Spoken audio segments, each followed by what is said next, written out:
नमोस्तुते व्यासविशालबुद्धे फुल्लारविन्दायतपत्रनेत्र येन त्वया भारततैलपूर्णः प्रज्वालितो ज्ञानमयः प्रदीपः नारायणं नमस्कृत्य नरं चैव नरोत्तमं देवीं सरस्वतीं व्यासं ततो जयमुदीरयेत्। ॐ श्री परमात्मने नमः।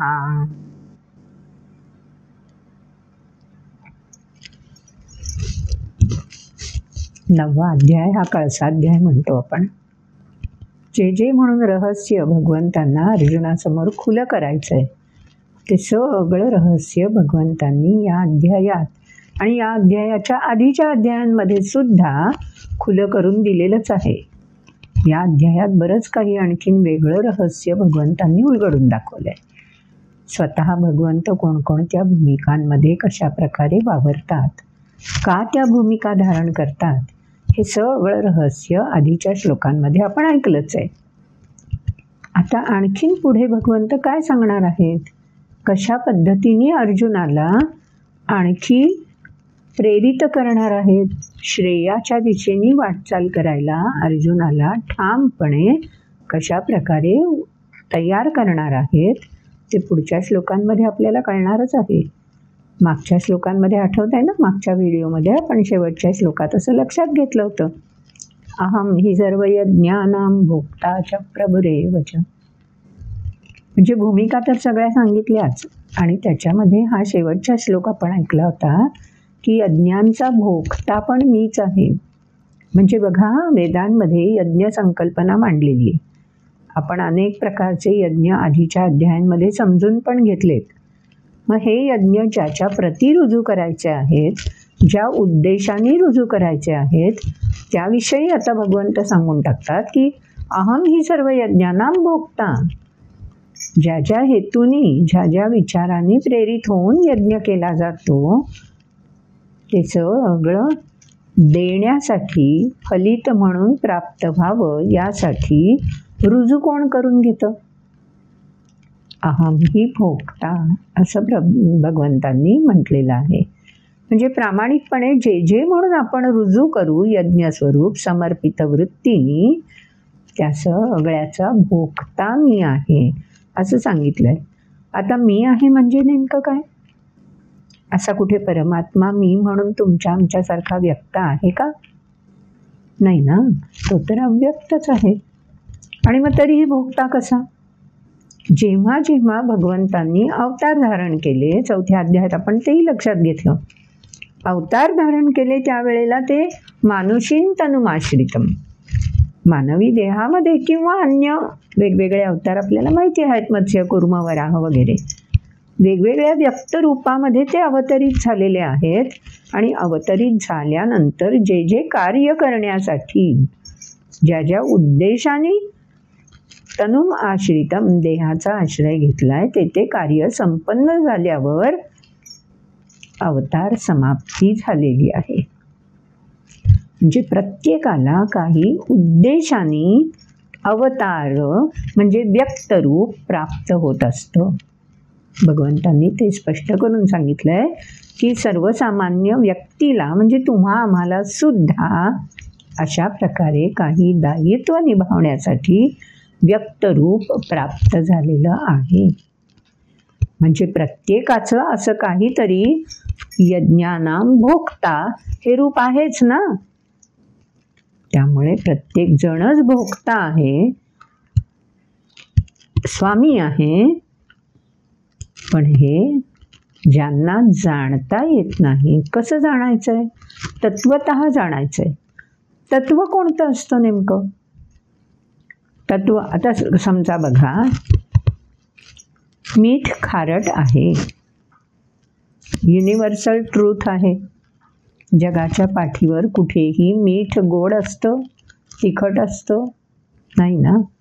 मग मीठ गोड, मीठ तिखट, मीठ खारट, हे खारट गोड तिखट हे शब्द, मीठ हा शब्द मराठीमध्ये आहेत.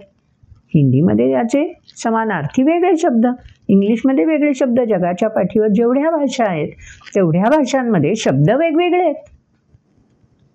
पण चव तीच आहे ना. त्यामुळे नाव कोणतंही आलं तरी मूलभूत जे आहे त्या मूलभूतमध्ये फरक पडत नाही. मग हे जे काय मूलभूत आहे ना त्याची जाणीव होणं म्हणजे तत्व जाणणं.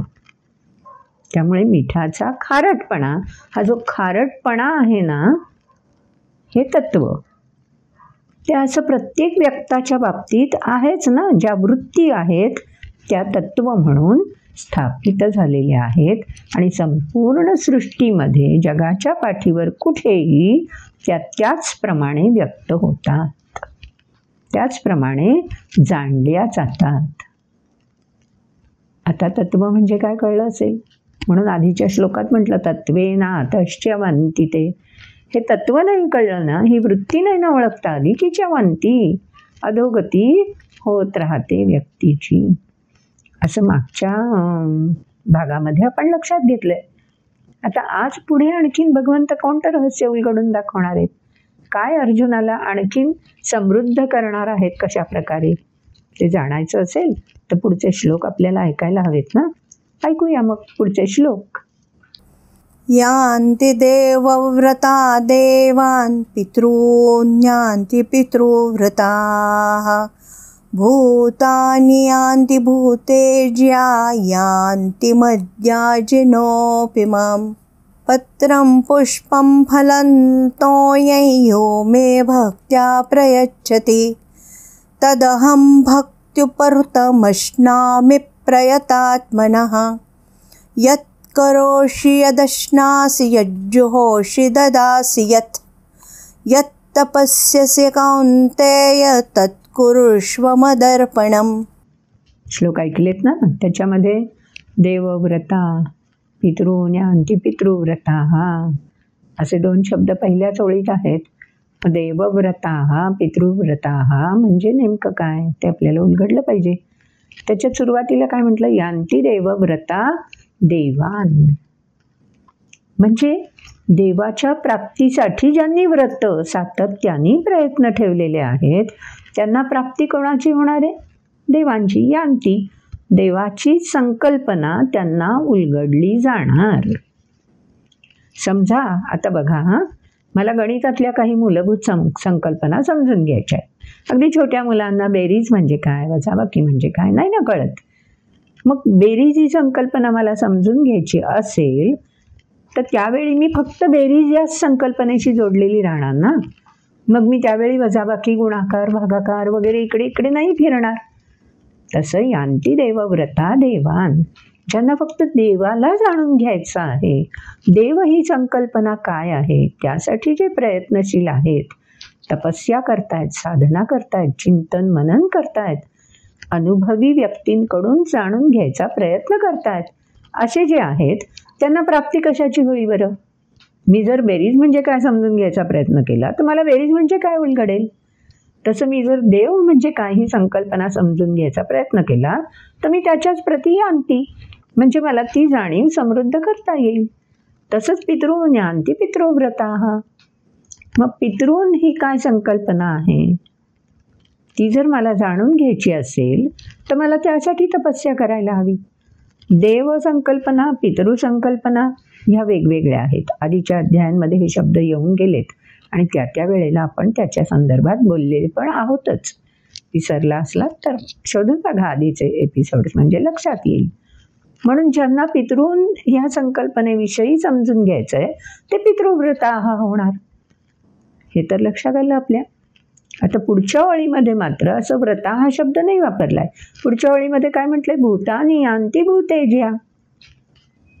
भूत म्हणजे प्राणी मात्र, वस्तुजात, सृष्टीमध्ये जे जे काही आहे त्याच्याच विषयी मला जाणून घ्यायचं आहे. माझा तिथेच परिघ आहे, त्या परिघातलं सगळं जे जे काही आहे ते मला जाणून घ्यायचं आहे. तर ते जाणण्यासाठी अर्थात भूतेज्या, मला त्या प्राणीमात्रांशी वस्तुजातांशीच जोडलेलं राहणं आवश्यक आहे. आणि शेवटच्या ओळीमध्ये म्हटलं यांती मद याजिनः. पण ज्यांना ह्या सगळ्याचा उद्गाता कोण, कोणामुळे हे सगळं आहे याविषयी ज्यांना उत्सुकता निर्माण होते, याजिनः त्याच्या प्रती जे तल्लीन होतात, रत राहतात, समर्पित राहतात, तेच तिथपर्यंतचा प्रवास करू शकतात. आपण जे निश्चित करू संकल्पना जाणण्याचं ध्येय, तिथपर्यंत आपण पोहोचणार. त्याच्या पुढे आपण वेगळं ध्येय निश्चित केलं तर त्या ध्येयाचा प्रवास सुरू होईल. हे साधं व्यवहारात पण असंच आहे ना. मग तेच या श्लोकामध्ये सांगून दिलं की टप्पे आपल्या संकल्पनेचे धाव झेप, आपलं आकलन कुठपर्यंत आहे त्यानुसार टप्पा आपण निश्चित करतो. त्या टप्प्यावर गेल्यावर पुढचा टप्पा निश्चित करायचा की बस झालं आता खूप मिळालं असं म्हणून थांबून जायचं, हा ज्याचा त्याचा वैयक्तिक प्रश्न आहे. म्हणून कुठंपर्यंत टप्पे गाठू शकतोस तर ते सांगून दिलं. मद याजिनः, ज्याला ते जाणून घ्यायचं आहे रहस्य, त्याचा प्रवास, त्याचे टप्पे तिथंपर्यंत येईपर्यंत चालू राहणार. मग ते एका जन्मात नाही गाठता येऊ शकत, पुन्हा पुन्हा यावं लागेल. पण तो पहिला केलेला प्रवास नाहीसा होत नाही. 6व्या अध्यायात सांगून दिलं आहे भगवंतांनी. पुन्हा इथे भगवंतांनी ते उलगडून दाखवलं. आता पुढचे 2 श्लोक तर फार महत्त्वाचे आहेत बरं, आणि ओळखीचे पण आहेत. सहज पण व्यवहारामध्ये हे बोलले जातात. पत्रम पुष्पम फलंतो यो मे भक्त्या प्रयच्छति. इथपर्यंत आपण सगळेजण सहज म्हणतो, कारण पत्रम पुष्पम फलंतो आहे, सगळे ओळखीचे शब्द आहेत ना. भक्त्या प्रयच्छति, प्रयच्छति म्हणजे प्रदान करतात.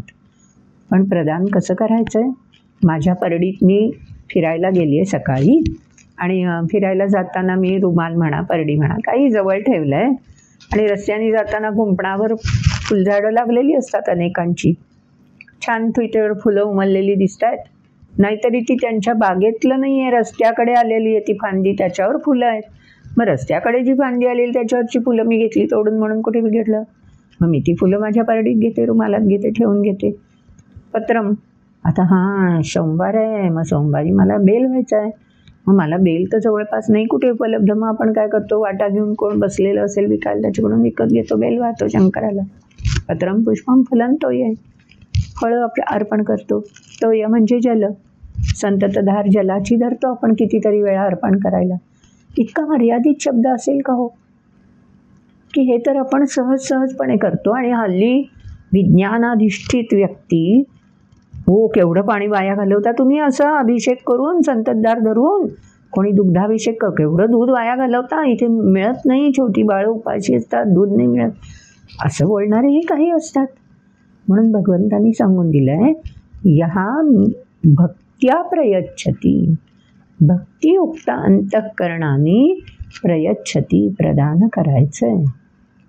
आणि आधी काय आपल्याला सांगून दिले, या सगळ्या भूमिका माझ्याच आहेत. मग तुम्ही दगडाच्या मूर्तीवरतीच अभिषेक केला पाहिजे असं भगवंत कुठे म्हणतायत?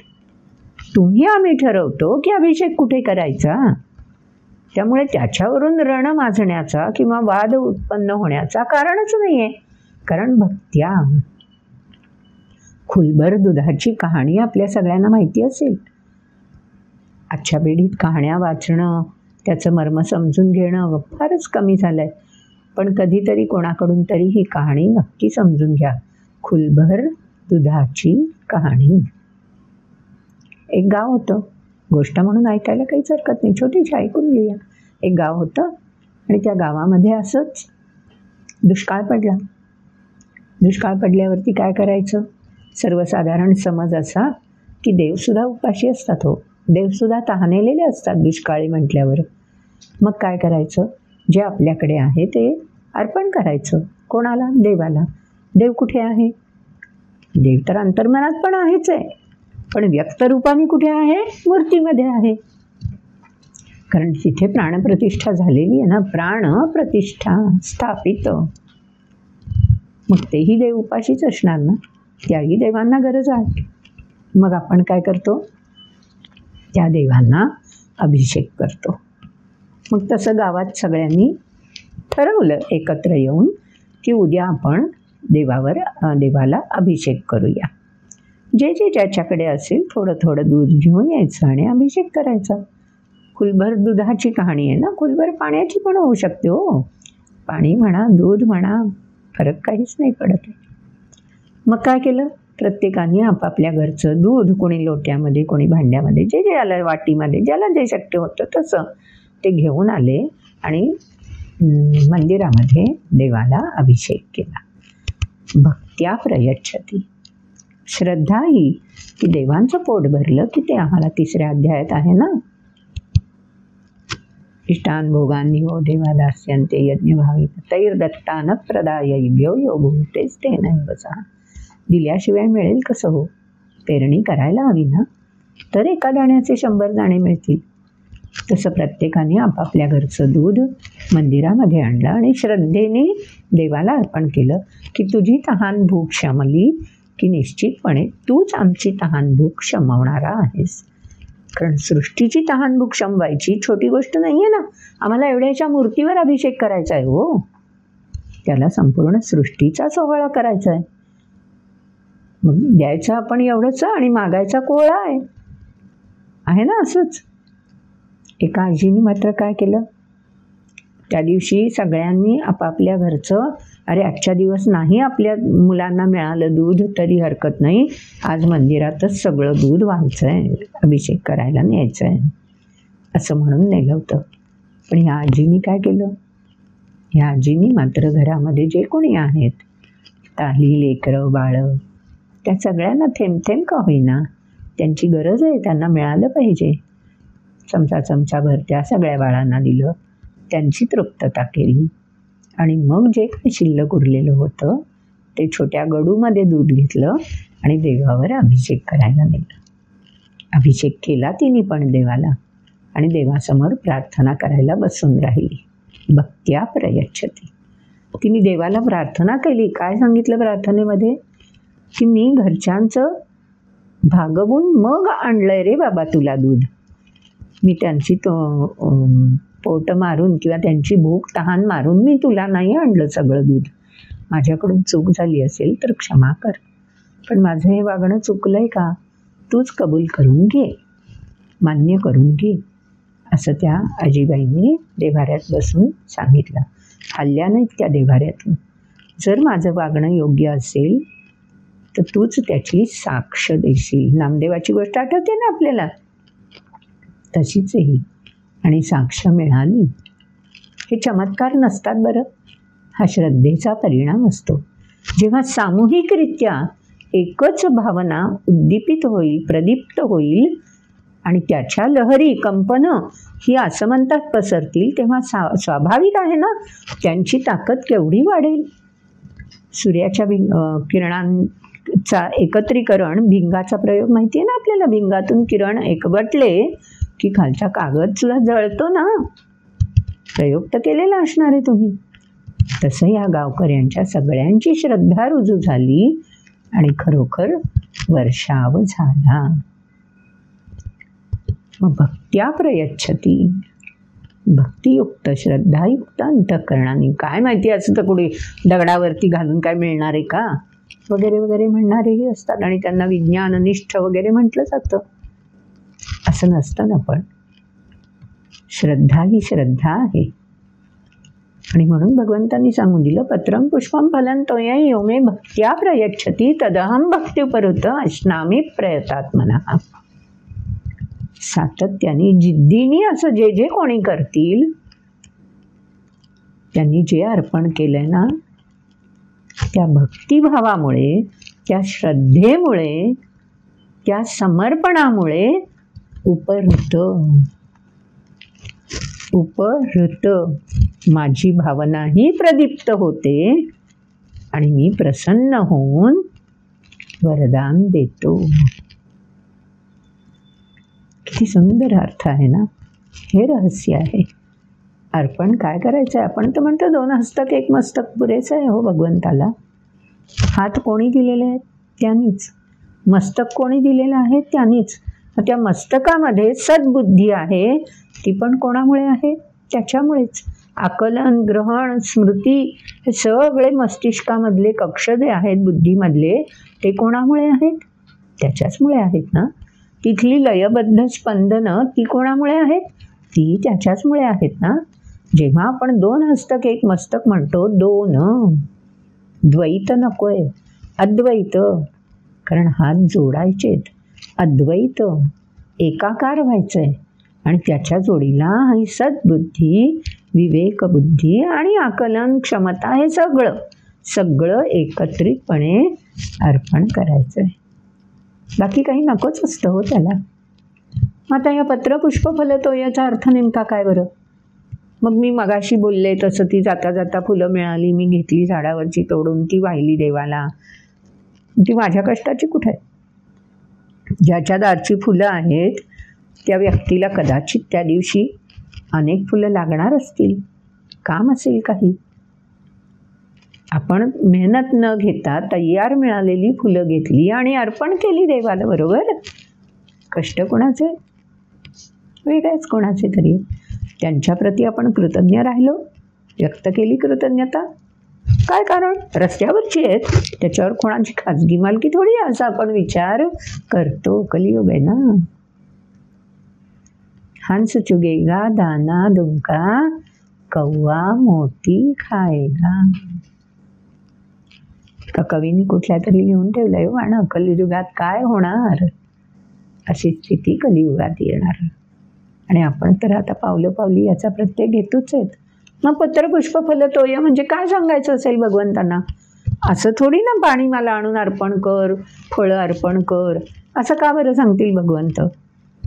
मग माझ्याकडे क्षमता आहे म्हणून मी 500 किलोची फळांची करंडी घेईन आणि अर्पण करेन. आणि ज्याच्या बिचाऱ्याकडे स्वतःलाच खायला काही नाही तो कुठून फळ अर्पण करणार? मग भगवंत थोडंच असं म्हणतील पत्रम पुष्पम फलंतोय आहे? नाही, याच्या मागे काहीतरी रहस्य नक्की असणार. कारण 9व्या अध्यायाचं नावच मुळे राजविद्या राजगुह्य आहे. ह्याच्यामध्ये रहस्य काय आहे? उलगडून दाखवलं भगवंतांनी लगेच, नकोच शंका. पुढच्या श्लोकामध्ये ते रहस्य उलगडून दाखवलंय. यत् करोषि यदश्नासि यज्जुहोषि ददासि यत् तपस्यसि कौन्तेय तत् कुरुष्व मदर्पणम्. अर्पण कर, समर्पण कर. तत् ते सगळं काय? यत् करोषि, जे आचरण करशील ना ते आचरण अशा वृत्तीने कर की ते समर्पित असलं पाहिजे. जे अर्पण करायचं ते नेहमी उत्तमच पाहिजे ना. किडलेलं, सडलेलं, कुजलेलं पान नाही ना आपण अर्पण करणार. मग ते पान आपण ताजं आहे, देखणं आहे, त्याला कीड नाही लागलेली, हे सगळं साधं पान अर्पण करायचं तरी बघतो ना. हो, गळून पडलेलं झाडावरचं पान नाही ना अर्पण करायला जात. तसं आपलं आचरणसुद्धा. पान जसं झाडाचा श्वास, पानं आहेत तोवर झाडाला सूर्यकिरण घेता येणार आहेत, हवेतलं बाष्प स्वीकारता येणार आहे, तोपर्यंत हवेतले वायू स्वीकारता येणार आहेत. एवढी पानाची गरज आहे ना झाडाला. तसं आपल्या आचरणातून ह्या सहवासातल्या समाजाला समृद्ध करण्यासाठी प्रयत्नशील राहायला हवं. त्याला म्हणायचं यत्करोषी, त्याला म्हणायचं पत्रम अर्पण. असं पान मला अर्पण करायचं आहे. आपल्या आयुष्यामध्ये आपण म्हणतो ना, एक पान उलगडलं गेलं, आजचा दिवस म्हणजे एक पानासारखा आहे, गेला की तो पुन्हा नाही येत. झाडावरचं पान जसं गळून पडल्यावर पुन्हा लावता नाही येत, तसं आपल्याही आयुष्यातलं एक एक पान पलटलं जात असतं ना. अनुभवांचं गाठोडं संचित जमा होतं आणि पान पलटत जातं आयुष्यातलं, दिवस पलटत जातात. म्हणजे यत्करोषि पत्रम अशी तुलना रहस्य भगवंतांनी उलगडून दाखवलं आहे. अरे झाडावरचं पान नाही मला अर्पण करायचं आहे, ते पान जसं झाडाला उपयुक्तता जोपर्यंत आपण देऊ शकतोय तोपर्यंत ते झाडावर राहतं आणि ज्या क्षणी उपयुक्तता संपते त्या क्षणी आपोआप गळून पडतं. मुळापासून आपोआप गळून पडतं देठासकट. कुठलीही आसक्ती नाही राहत. तसं यत्करोशी आहे, मला कृती करत राहायचं आहे, आचरण करत राहायचं आहे, दायित्व निभावत राहायचं आहे. पण कसं निभावत राहायचं आहे?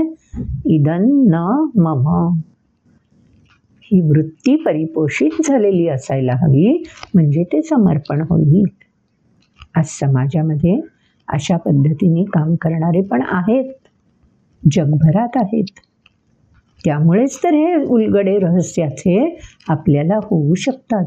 कारण प्रत्यक्ष आचरणातून दीपस्तंभ बनून त्यांनी आपल्यासमोर हे स्थापित केलेलं आहे. पत्रम म्हणजे काय? यत् करोषि, यत् जुहोषि, यत् ददासी, यत् तपस्यसी, हे सगळं जे सांगितलं आहे ना, ते आपल्यासाठी सांगितलं आहे. आणि त्याची तुलना पत्रम पुष्पम फलंतोय. पुष्प काय करतं हो? जे अर्पण करणार ना, यत् जुहोषी, यत् ददासी, जे देणार ना, सहजपणे फळ आपण दुसऱ्याला देतो. पण ते फळ ज्या शेतकऱ्यांनी मेहनत घेऊन, कष्ट घेऊन पिकवलेली असते बाग, त्या बागेतलं फळ आपल्यापर्यंत आल्यावर आपण ते उचलून दिलं आणि म्हणतो वरती मी फळ दिलंय. तसं नाही ना. जे फळ माझ्या कर्मातून तयार होणार आहे, कर्मण्येवाधिकार असते मा फलेषु कदाचन, जे कर्माच्या अधिकाराने मी रुजू केलं आणि फळ तयार झालं, ते फळ भक्त्या प्रयच्छती, ते फळ अर्पण करायचं आहे. आणि भक्त्या म्हणजे ते फळ कसं असायला हवं आहे? ती वृत्ती तशी असायला हवी, जी कर्म आचरताना असं फलित तयार करेल की जे समाजासाठी, विश्वासाठी सुचारू राहायला कारण ठरेल. हे माझं योगदान आहे, ते मला द्यायचं आहे. मग तेच या श्लोकामध्ये सांगून दिलं आहे.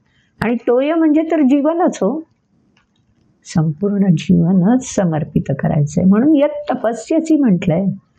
तपस्साधना कशी अशी मर्यादित काळापुरती असते का हो? मागे एकदा संदर्भ आपण घेतला होता. 12 वर्ष तपाचा काळ मानला जातो. का मानला जातो? तर 12 वर्षात आपली संपूर्ण शरीराची अंतर्गत रचना जी असते, म्हणजे पेशी उत्पन्न होतात, कार्य करतात, लय पावतात. प्रभव, स्थिती, लय, जे बाह्यसृष्टीचं चक्र आहे ते अंतर्गत पण आहेच आहे. मग ही जी सायकल एक पूर्ण होते, ती 12 वर्षात पूर्ण होते आणि नवीन पेशी पुन्हा प्रभव, स्थिती, लय या चक्राला सुरुवात करत असतात. हा कालावधी साधारणपणे मानवाच्यासाठी विज्ञानाने सिद्ध केलं आहे 12 वर्षाचा आहे. आणि ते विज्ञान कुठे? प्रयोगशाळेतल्या संशोधनातलं नाही आहे, ते आमच्या ऋषीमुनींनी जीवन जगताना शोधलेलं तत्वज्ञान आहे, जीवन जगताना केलेलं संशोधन आहे. जीवन ते तोय आहे. असं संशोधन व्हायला हवं, असं चिंतन मनन व्हायला हवं, अशी तपस्या व्हायला हवी. म्हणजे मग पाणी जसं सर्वसमावेशक आहे, तसं व्यक्तीसुद्धा सर्वसमावेशक असायला हवी. आणि मग ती जे अर्पण करेल ना, ते ह्या श्लोकात रहस्य म्हणून सांगून दिलं आहे. ते श्रद्धायुक्त अंतःकरणाने समर्पित करायचं आहे. म्हणून यत् करोषि यदश्नासी यज्जुहोषि ददासी यत् तपस्यसि कौन्तेय तत् कुरुष्व मत अर्पणम. कुरुष्व, सातत्याने करत राहा. मत अर्पणम. मत म्हणजे कोणाप्रती हो? बाहेर कुठे नको अर्पण करायला जायला. कारण परमात्मा जो आहे ना, तो कोणत्या रूपात आहे? स्पंदनांच्याच रूपात आहे ना. मग ती स्पंदनं कुठे आहेत? माझ्या शरीरातल्या प्रत्येक पेशीमध्ये ही स्पंदनं माझी मला जाणवतात ना. मग ह्या स्पंदनांप्रतीच अर्पण करायचं आहे, कारण तोच तर त्याचं प्रतीक आहे. म्हणजेच ती स्पंदनं लयबद्ध राहतील आणि अधिक अधिक ऊर्जा संपन्न होत राहतील. यासाठी आपलं यत् करोषि यदश्नासी असायला हवं. अश्नासी म्हणजे सेवन करशील. कशा कशाने सेवन करतो? मागच्या व्हिडिओमध्ये आपण समजून घेतलेलं आहे. जे जे आपल्याला भगवंतांनी दिलेलं आहे देणगी स्वरूपात, वरदान स्वरूपात, ज्ञानेंद्रियांच्या माध्यमातून सेवन करण्यासाठी, कर्मेंद्रियांच्या माध्यमातून सेवन करण्यासाठी, त्या सगळ्याद्वारे आपण सेवन करत असतो. मग ते सगळं सतत्व जाणून रुजू करायला हवं. केवढं सुंदर राजगुह्य आधी राजविद्या सांगितली. पत्रम पुष्पम फलंतोय, प्रतीक घेऊन सृष्टीतले दृग्गोचर होणारे, ती राजविद्या आहे. त्यातलं हे रहस्य आहे, राजगुह्य आहे. मग अशा पद्धतीने 2च श्लोक आहेत, खूप महत्त्वाचे आहेत. आणि त्याच्या आधीचाही श्लोक महत्त्वाचाच. हे तिन्ही श्लोक अशा पद्धतीने आपल्याला प्रत्यक्ष कृतीतून, आचरणातून जीवनभर प्रतिबिंबित करत राहायला हवं. ते या श्लोकांमध्ये महत्त्वाचं सांगून दिलं आहे. आता पुढच्या श्लोकांमध्ये अजून काय भगवंत सांगतायत तेही जाणून घ्यायला हवं ना. बघूया मग, आधी पुढचे श्लोक ऐकूया आणि मग रहस्य जाणून घेऊया. ऐकूयात तर श्लोक.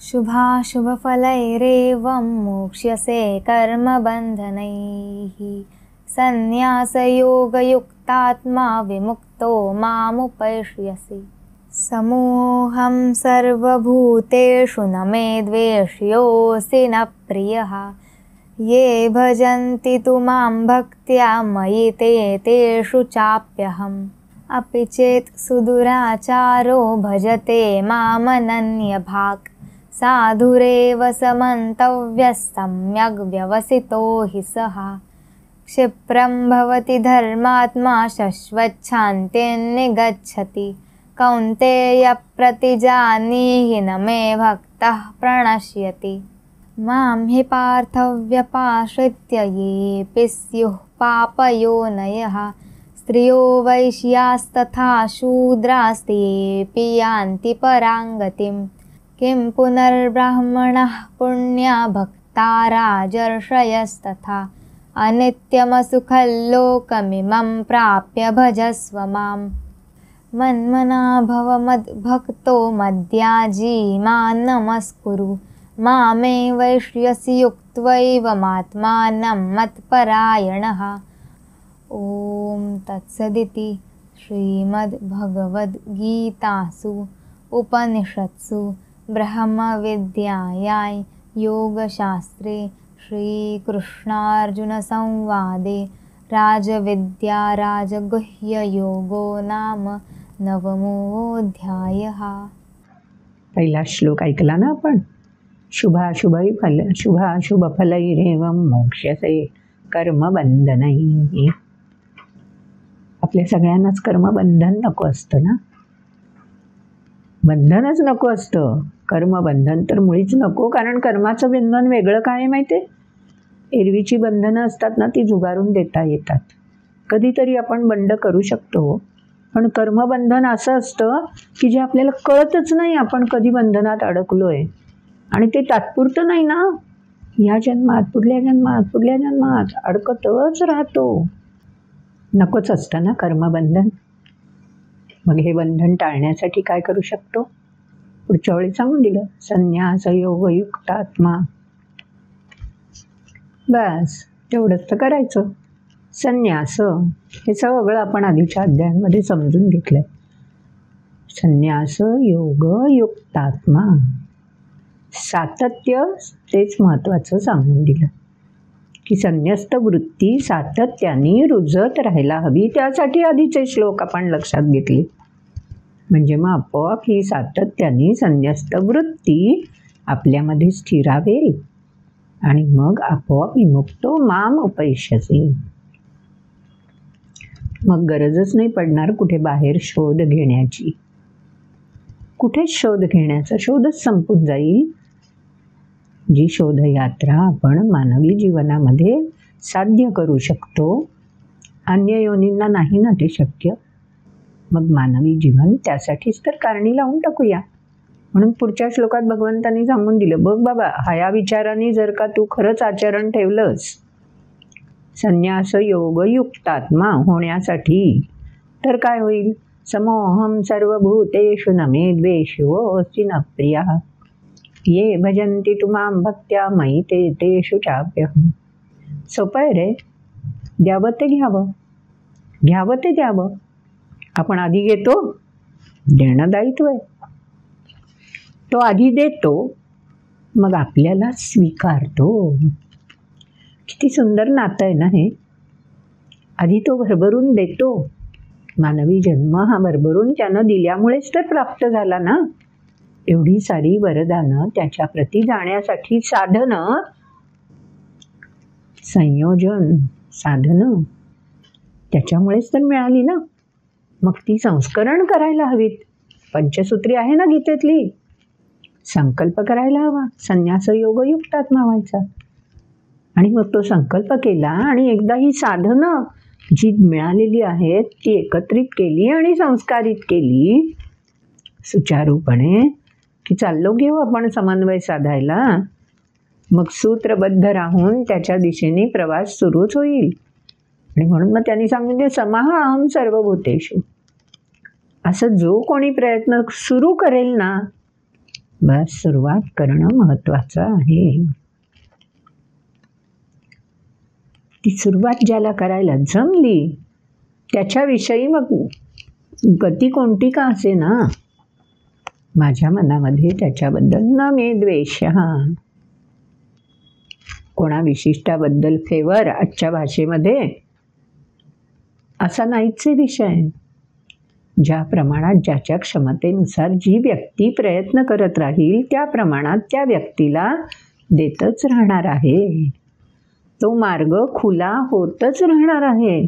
जसं जसं पुढे जाऊ तसं पुढचं दिसायला लागतं ना. टॉर्च हातात घेऊन जर प्रवास करत असलो तर एकदम लांबपर्यंत नाही ना दिसत. मग टॉर्च काय करतो आपण, पायाखालचं दिसावं म्हणून धरतो उजेडाला. जसे जसे आपण पुढे जाऊ तसा तसा तो आपल्याबरोबरच टॉर्चचा प्रकाश पुढे पुढे येत राहतो.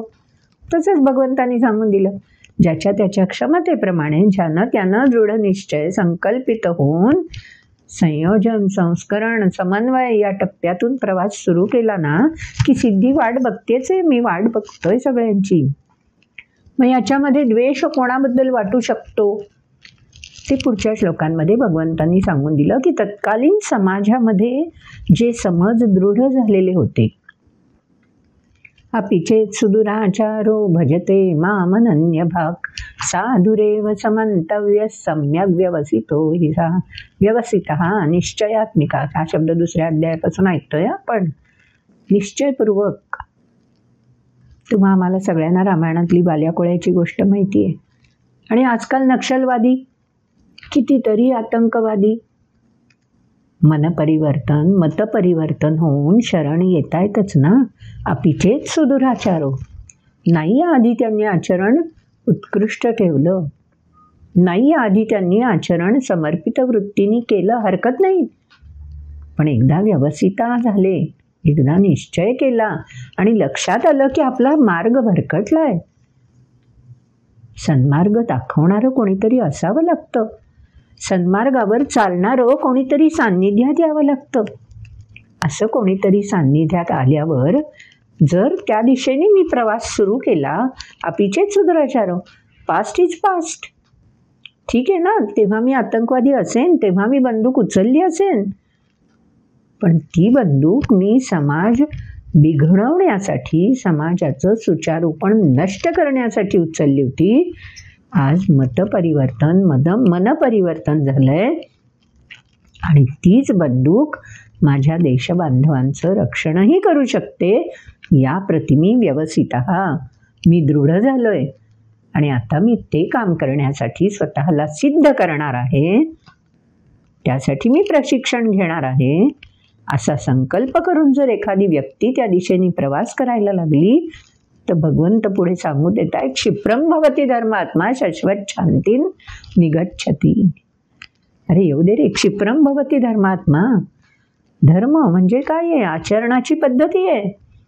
एकदा ती सुचारूसाठी सिद्ध झाली की क्षिप्रम ताबडतोब धर्मात्मा आत्म्यापर्यंत, म्हणजे ते वृत्तीमध्ये रुजलं, स्थिरावलं. काय? नेणते पण, जाणते पण. ते वृत्तीत स्थिरावलं ना, मग अपिचेत सुदुराचारो, भूतकाळ काही का असे ना, इथून पुढची त्याची वाटचाल अशी असणार आहे. क्षिप्रम भवती धर्मात्मा. आणि मग काय त्याला प्राप्त होईल? शाश्वत शांती निगच्छती, शांती प्राप्त होणार हो. शांती म्हणजे समाधान, तृप्ती. रोज अभिमानाने मान ताठ ठेवून ती व्यक्ती समाजामध्ये आचरण करू शकते. किती सुंदर उदाहरण भगवंतांनी सांगून दिलंय. जगभरात अशी उदाहरणं आजही या कलियुगात, आजच्या सांप्रतच्या 21व्या शतकात प्रत्ययाला येतात. फक्त समन्वय होणं गरजेचं आहे. आणि हा समन्वय कोण करू शकतं? पुढच्या श्लोकात तेही सांगून दिले. मां हि पार्थव्यपाश्रित्य येऽपि स्युः पापयोनयः स्त्रियो वैश्यास्तथा शूद्रास्तेऽपि यान्ति परां गतिम्. अपिचेत शूद्राचारो या क्रायटेरियामध्ये, या गटामध्ये कोणीही असू दे. नमे भक्त प्रणश्यती, आधीच्या ओळीत सांगून दिलं. त्याची वृत्ती समर्पित होणं गरजेचं आहे. ती वृत्ती स्थिरावली की मग ती स्त्री आहे, वैश्य आहे, शूद्र आहे, हे शब्द का घेतलेत भगवंतांनी? तत्कालीन समाजामध्ये ज्या धारणा दृढ होत्या, चातुर्वर्ण्याचा जो अर्थ वेदांमध्ये अपेक्षित नाहीच, वेदांमध्ये कुठेही तसा अर्थ प्रतिपादन केलेला नाही, तो मात्र पाझरत कालौघामध्ये एकाच वाक्याचा वेगवेगळा अर्थ लागू शकतो ना, निघू शकतो. ज्याची जशी वृत्ती तसा त्याच्या दृष्टीने त्या वाक्याचा अर्थ होऊ शकतो. तसे जे अर्थ काढले गेले, बदल होत गेले कालौघामध्ये, आणि त्यानुसार वैश्य, शूद्र, स्त्रिया यांना वंचित ठेवायला सुरुवात झाली. आणि शास्त्र समजून हो, शास्त्र त्याचं तर नाहीच आहे. वेदांमध्ये तसं प्रतिपादन कुठेच नाही आहे. उलट वेद सदैव नव आहेत, नवतेचा स्वीकार करणारे आहेत. आपल्याला अगदी इतिहास माहिती आहे ना, पृथ्वी चपटी आहे, धर्मग्रंथात लिहिलेलं. ती पृथ्वी चपटी आहेच म्हणणार मग आम्ही. मग धर्ममार्तंडांनी, एखाद्या संशोधकांनी सिद्ध केलं की नाही पृथ्वी गोलाकार आहे, तरी त्या शास्त्रज्ञाला, त्या संशोधकाला शासन केलं गेलंय. आहे ना, आपण हा इतिहास वाचतोय, अगदी अलीकडचा आहे, फार लांब जायला नकोय. अशा कितीतरी शास्त्रातल्या विज्ञानाने सिद्ध केलेल्या संकल्पना आहेत की ज्या रूढी म्हणून, परंपरा म्हणून चुकीचे अर्थ काढून समाजामध्ये रुजवल्या गेल्या होत्या. आणि त्या पाखंडी धर्ममार्तंडांनी, की जे केवळ त्या ग्रंथाचा मी काढतोय तोच अर्थ बरोबर आहे असं समजणाऱ्यांनी, त्या रूढींनुसार समाजाचं केवढं तरी नुकसान केलेलं आहे ना. आजही कितीतरी धर्मपंथांमध्ये असं स्त्रियांचं, शूद्रांचं नुकसान केलेलं बघायला मिळतंय. अनुभव आहेत ना. म्हणून भगवंतांनी आवर्जून गीतेमध्ये हा नवीन विचार मांडून दिलेला आहे. गीता सार्वकालिक म्हणून आहे. आजही गीतेमध्ये सांगून दिलंय, स्त्रियो वैश्यास तथा शूद्रास तेऽपि यान्ति परां गतिम्. श्रेष्ठ गती, श्रेष्ठ मार्ग, श्रेष्ठ जाणीवा विस्तारण्याचा, कक्ष विस्तार करण्याचा त्यांनाही पूर्णाधिकार आहे. कुठे सांगून दिलंय? भगवद्गीतेत. स्थान कोणतं? रणांगण. दर क्षणाला अशा प्रकारे रणांगणच तर असतं ना. जुन्या रूढींच्या पगड्यामधून बाहेर येणं सावरकरांनी 7 रूढींची बंधनं तोडा म्हणून सांगून दिलं होतं. अहो, तेव्हा समुद्र पार करून शिक्षणासाठी व्यक्ती गेली तर ते सुद्धा रूढीला संमत नव्हतं. फार लांब जायला नको, सावरकर तर किती अलीकडच्या काळातले. पण या बेड्या तोडल्या पाहिजेत हे सांगण्याचं धाडस, ते धाडस सावरकरांचा उल्लेख केलाय आमच्या ज्योतिबांनी, सावित्रीताईंनी, अहिल्यादेवी होळकरांनी. किती जण आहेत हो, किती नावं घ्यावीत तेवढी थोडी आहेत. आपल्याला ज्याचं नाव रुचेल, ज्याचं नाव पटेल त्याचं चरित्र शोधून काढा, त्याचा कर्माचा आलेख हुडकून काढा, हेच सापडेल. की प्रत्येकाने असं विज्ञानाने जे सिद्ध केलेलं आहे त्याच्यावर दृढ राहून आपल्याला नवतेचा ध्यास घ्यायला हवा, नवते स्वीकारायला हवं. आमच्या केशवसुतांनी सांगून दिले ना, जुने जाऊ द्या मरणा लागुनी, एक तुतारी द्या मज आणुनी. केशवसुतांची कविता आहे, वाचून बघा, शोधून बघा. काय सुंदर गर्भित अर्थ आहे त्या कवितेमध्ये. जसं या अध्यायात रहस्य आहे ना, तसं त्या कवितेमध्ये सुद्धा रहस्य आहे. तेच या श्लोकामध्ये सांगून दिलं. आणखीन पुढच्या श्लोकात काय सांगून दिलं? मग समाजामध्ये जे सुस्थापित आहेतच, रूढी परंपरेने ज्यांना हा अधिकार प्राप्त आहेच, श्रेष्ठ मार्गावर चालत राहण्याचा, त्यांचं अनुसरण करावं. अशा व्यक्ती ज्या समाजामध्ये मान्यता प्राप्त आहेत त्या व्यक्तींनी सुद्धा काय धडा घ्यायला हवा, काय शिकायला हवं, काय समजून घ्यायला हवं, पुढच्या श्लोकात ते सांगून दिलं. त्यासाठी समाज मान्यता पावलेले व्यक्ती कोण आहेत त्यांचा उल्लेख केला. किं पुनर्ब्राह्मणा पुण्या भक्ता राजर्षयस्तथा. राजा म्हणजे देवच मानला जायचा ना हो, ब्राह्मण म्हणजे देवस्वरूपच मानला जायचा. मग तत्कालीन समाजामध्ये हे जे आचार्य म्हणून, राजर्षी म्हणून ज्यांना मान्यता होती, त्यांनी सुद्धा श्रेष्ठ मार्गाला जर यायचं असेल तर काय करायला हवं? भजस्व माम. पुढच्या वेळी सांगितलंय, भजस्व माम. भज सातत्याने संकल्पाप्रती दृढ राहणं, त्याला म्हणायचं भजन. भजनामध्ये तेच केलं जातं ना हो. एक श्रद्धा, एक भक्तिभाव.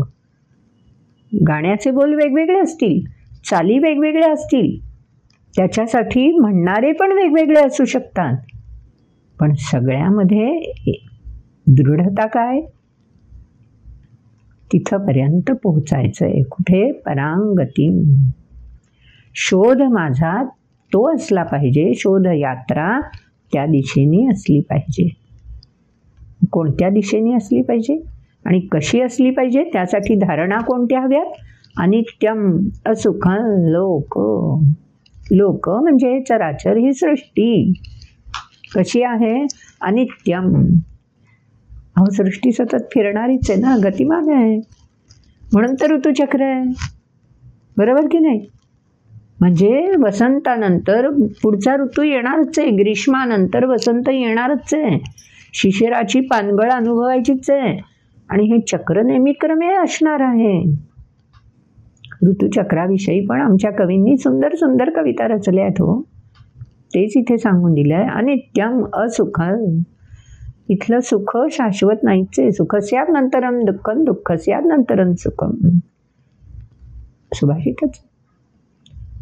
चक्र सतत फिरतं राहणार आहे. हे जाणून घेऊन या चराचराची विशेषणं लक्षात घेऊन भजस्व माम. जे स्थिर आहे, जे शाश्वत आहे त्याचा ध्यास घे, तेच तर श्रेय आहे. मग हे कोणासाठीही आहे, हे फक्त अर्जुनासाठी नाही आहे. म्हणून स्त्रियो वैश्यास तथा शूद्रास ब्राह्मणा पुण्या राजर्षया, सर्वांना लागू पडणारं हे सत्य आहे, हेच तर श्रेय आहे. ते या निमित्ताने भगवंतांनी राजगुह्य रहस्य निमित्त अर्जुनाचं आहे. पण 9व्या अध्यायात अर्जुन प्रश्नच विचारत नाही आहे, आम्हा सर्वांसाठी भगवंतांनी हे सांगून टाकलं. आणि म्हणून मग राजमार्ग कुठला, राजविद्या कुठली, आचरण कसं करायचं, शास्त्र काय अंमलात आणायचं, विधी कोणता, विधी म्हणजे कायदा, विधी कोणता, कशा प्रकारे कार्यरूप आणायचं, त्याला कायदा असतो पण त्याला प्रत्यक्ष कार्यरूप द्यावं लागतं ना. कायद्याचं उल्लंघन आणि कायद्याचं आचरण, कायद्याचं पालन दोन्ही बाजू आहेत. कायदा आहेच आहे स्थिर, म्हणून तर आमच्या न्यायदेवतेच्या डोळ्यावर पट्टी आहे, हातात तराजू आहे आणि दोन्ही ताकड्या सम आहेत, म्हणून कायदा समत्वाचाच आहे. पण पालन की उल्लंघन, ते पालनच व्हावं यासाठी काय करू शकतोस? शेवटच्या श्लोकात खूप सुंदर श्लोक आहे. ह्या श्लोकातल्या काही ओळी पुढे पण आपल्याला पुन्हा येणार आहेत, ऐकायला मिळणार आहेत. काय ओळी आहेत? मन मना भव, भव म्हणजे स्थिर हो. मन मना, मत, मत म्हणजे माझ्यात. मन भव म्हणजे ठेव, माझ्यातच तुझं मन आहे हे जाण. हे कसं जाणायचं? ते कवी कल्पना वगैरे ठीक आहे, तो तरुण वयामध्ये बोलवणारं माझं मन तुझं मन वगैरे वगैरे. इथे भगवंत स्वतः सांगतायत मन मना भव, हे तर आहे. मग मन मना भव म्हणजे आधीच्या अध्यायांमध्ये विज्ञानाने सिद्ध करून भगवंतांनी मांडणी करून दाखवून दिलंय की मन हे चंचल आहे, तरल आहे. मन म्हणजे लहरीच आहेत. मग मन मना भव म्हणजे या लहरींचा त्या लहरींशी समसमा संयोग, वेव्ह लेंथ मॅच होईल. गाण्याची एखाद्याच्या परीक्षा घ्यायची असेल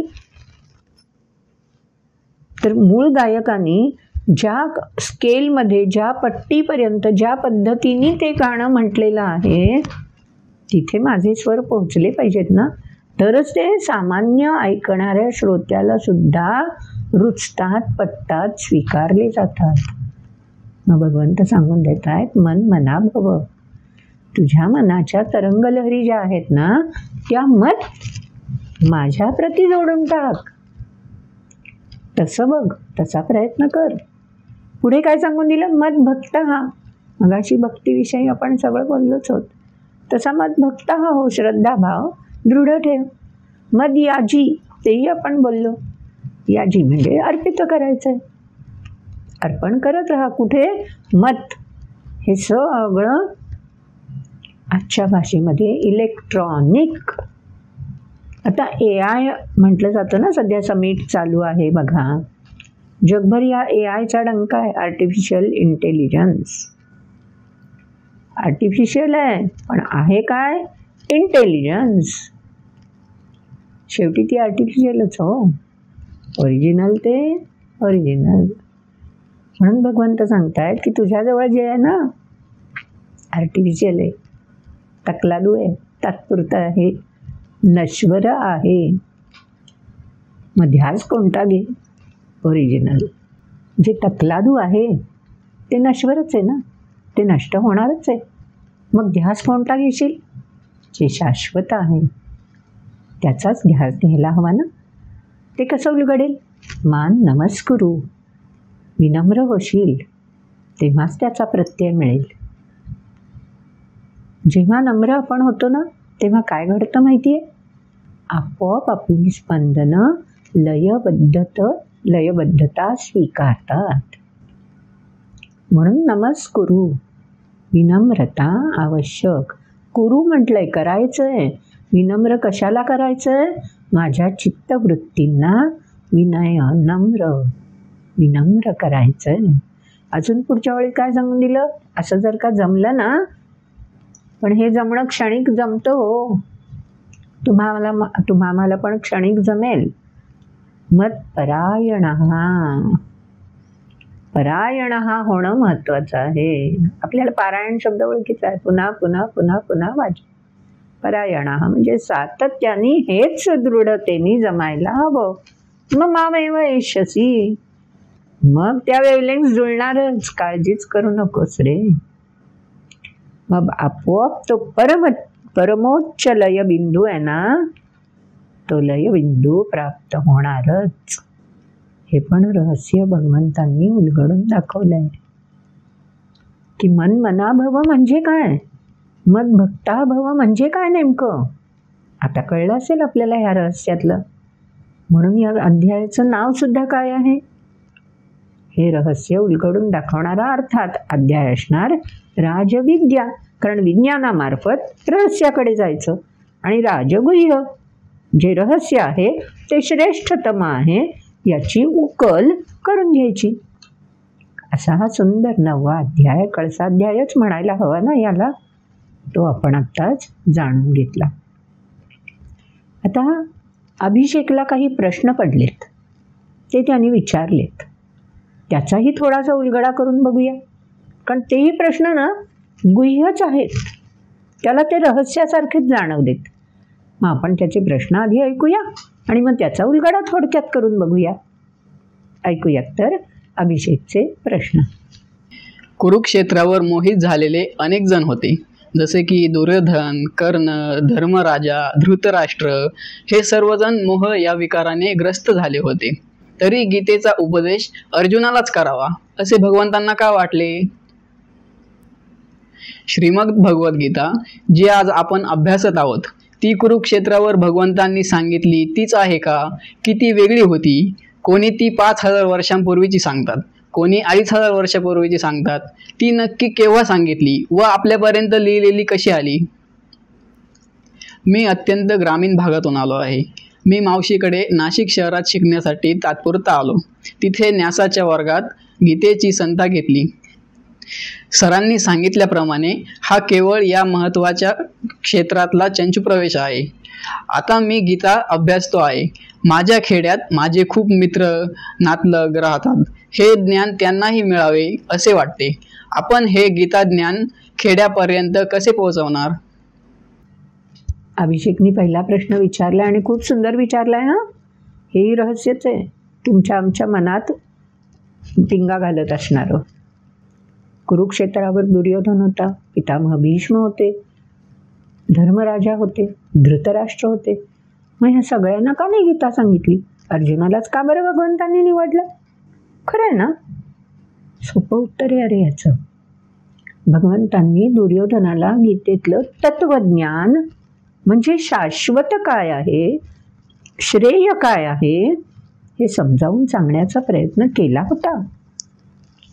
जेव्हा दूत बनून भगवान श्रीकृष्ण दरबारात गेले होते तेव्हा राजा धृतराष्ट्रही होताच ना, पितामह भीष्म देखील होतेच आणि दुर्योधनही होताच. आणि त्याच वेळी श्रीकृष्णाने, म्हणजे दुर्योधन तर हा कसला दूत, याला हुसकावून लावा वगैरे ही भाषा बोलत होता, त्यावेळेला कृष्णाने आपलं भगवंत स्वरूप, आपलं श्रेष्ठत्व त्या तिघांनाही दाखवलं होतं, सांगितलं होतं समजावून. काय ताकद आहे, काय श्रेष्ठपणा आहे, श्रेयस्कर काय आहे हे सगळं सांगायचा प्रयत्न केला होता.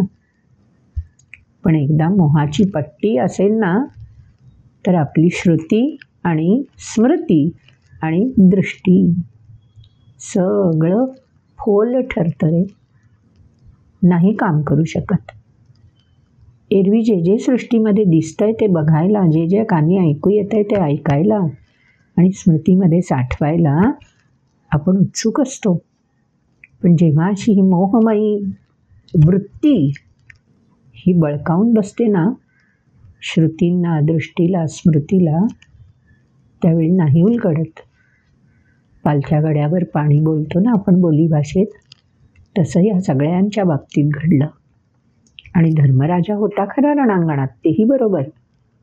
पण धर्मराजाने त्याच्या वागण्यातून प्रत्यय कोणता दिला होता?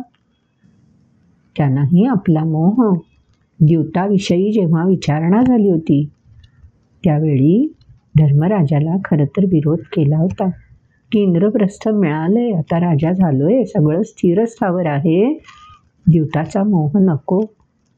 धर्मराजाचंही एक मन नक्कीच सांगत होतं. पण धर्मराजा त्या मोहात फसला होता आणि द्यूत खेळला आणि हे पुढचं सगळं पुन्हा प्रसंग हातात आले आणि राजा धृतराष्ट्र काय, दुर्योधन काय यांना संधी मिळत गेली ना. तेव्हा ज्या आपल्या आचरणामुळे समाजामध्ये क्लेश निर्माण होतात त्या आचरणाचा व्यवहार किंवा ते आचरण ज्यांच्याकडून होईल त्यांना गीता सांगून कसा बरं उपयोग होईल? कारण त्या मोहपटलातून त्या व्यक्ती बाहेर तर यायला हव्यात. अर्जुन मात्र स्वतः मागणीच करतोय श्रेयाची. एवढं मोहपटल अर्जुनावरही होतं स्वजनांचं, पण तो मोह असताना, विकल झालेला असताना अर्जुन मागणी करतोय श्रेय ते सांग. हे वेगळेपण आहे अर्जुनाचं. म्हणून भगवद्गीता श्रीकृष्णाने भगवंताच्याच स्पंदनांच्या रूपाने अर्जुनापर्यंत आणली. उलगडला अभिषेक तिला तुझ्या प्रश्नाचं मर्म? हेही गुह्यच आहे बरं. दुसरा प्रश्न अभिषेकने विचारलाय, खरी गीता कुरुक्षेत्रावर सांगितली गेली 5000 वर्षांपूर्वी का 2500 वर्षांपूर्वी वगैरे वगैरे. संशोधक आहेत ना, ज्योतिर्विज्ञानाचा अभ्यास करणारे, ते सगळे याचा अभ्यास करत राहतील आणि कालखंडाचा कीस काढण्यापेक्षा गीतेमध्ये जे असं सुंदर रहस्य उलगडून दाखवलंय ना, ते आपण जाणून घेऊया ना. आजही ते कुरुक्षेत्र प्रत्यक्ष आहेच ना. आजही भारत, जम्बूद्वीप आहेच ना. ह्या सगळ्याचं अस्तित्व जर आज आहे तर ते 5000 वर्षापूर्वी पण होतंच, 2500 वर्षापूर्वी पण होतंच, आजही आहे. म्हणून गीतेला 5000 वर्षांपूर्वीची का 2500 वर्षांपूर्वीची नाही, गीता सार्वकालिकच आहे. त्यामुळे ती भगवंताच्याच मुखातून सांगितली गेली. भगवंत कधीपासून आहेत रे? 5000 वर्षांपूर्वीपासून आहेत, त्याच्या आधी नव्हते. सृष्टीची उत्पत्ती कधीपासून आहे? काही जण म्हणतात 1000 वर्षांपूर्वीची आहे, काही जण म्हणतात लाखो वर्षांपूर्वीची आहे, कोट्यवधी वर्षांपूर्वीची आहे. आहेतच ना मतभेद याच्यात. तसंच या मतभेदांमध्ये अडकण्यापेक्षा आपण असंच लक्षात ठेवूया की गीता सार्वकालिक आहे. अखंड नवतेजाने ती आपल्याला उजळवत राहणार आहे. ते उजळणं आपण अनुभवूया, ते तेज आपल्यामध्ये स्पंदित करून घेऊया. बस, बाकी या मतभेदांच्या गल्ल्यामध्ये, कलकलाटामध्ये आपण अडकूयाच नको. संशोधकांना संशोधन करत राहू दे त्यांच्या परीने, त्यांनी काय फरक पडतोय. तिसरा प्रश्न अभिषेकने विचारला आहे, खूप सुंदर प्रश्न विचारला आहे. अभिषेक, खरंच आहे, तुझं अगदी बरोबर आहे. तू शहरात आलास, नाशिकमध्ये आलास, तिथे तुला संतोष सरांसारखा सान्निध्य मिळालं आणि तू गीता शिकलास आणि तुला तळमळ कोणती लागली? हेच गीतेचं शिक्षण आहे बरं. गीता हेच अंगीकारायला शिकवते. तू तुझ्यापुरता आनंदी नाही राहिलास. तू प्रश्न काय विचारलास की माझ्या गावातल्या लोकांना पण ही उत्सुकता आहे, त्यांच्यापर्यंत गीता कशी पोचवता येईल. खरंच आहे, गीतेचा संदेश घेऊन प्रतिनिधी म्हणून आपले श्री गुरुकुलम न्यासाचे कार्यकर्ते घडतायत आणि अशाच ध्यास घेऊन गावागावापर्यंत पोहोचण्यासाठी वेगवेगळे मार्ग स्वीकारून प्रगतीपथावर आहेत. तेव्हा आज आपला या 4 जिल्ह्यांमध्ये विस्तार असला ना, ठाणे जिल्हा, रायगड जिल्हा, पालघर जिल्हा आणि नाशिक जिल्हा, या 4 जिल्ह्यांमध्ये सुद्धा एवढं दूरदराज क्षेत्र आहे की या 4 जिल्ह्यांमध्येच आपण काम करत राहिलो, पेरणी करत राहिलो तर ती सर्व दूर निश्चित फलिता स्वरूप पोहोचेल. तू पण अभिषेक यातलाच एक घटक असणार आहेस.